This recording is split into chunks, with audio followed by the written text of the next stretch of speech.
अस्सलाम वालेकुम। जी वालेकुम सलाम। कौन साहब, कहाँ से? साहब जी जी जी। जी, अच्छा सर, मैंने ये पूछना था मुफ्ती हनीफ कुरैशी साहब से।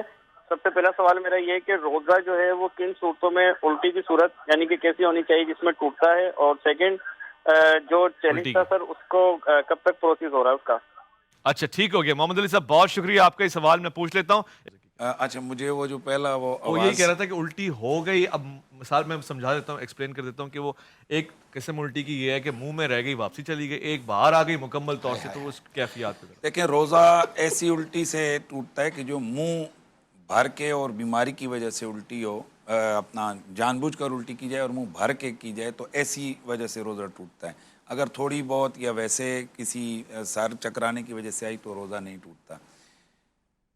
दूसरा जो दूसरी जमात के नमाज हवाले पांच से, सात लोग रह गए थे हाँ, और अगर तो इत्तेफाकन अगर वो रह गए हैं, जिस तरह हम लोग कई दफ़ा कहीं जाते हैं, कोशिश की नमाज के लिए और रह गए, तो जमात करवा सकते हैं, उसमें हरज नहीं। कितने अफराद होना शर्त है? देखें, उसमें दो भी हों करवा ओके लें, उसमें ओके तो कोई सवाब की बात है, ओके। लेकिन इसमें एक जहाँ सूरत है कि जिस तरह गांव के एक नमाजी होते हैं, एक पूरे मुकर्रर नमाजी होते हैं, तो बाज़ औक़ात ये सुस्ती पे पड़ जाए कि खैर यार अगर रह गई बाद में चले जाएंगे, फिर तो जमात करवा लेंगे।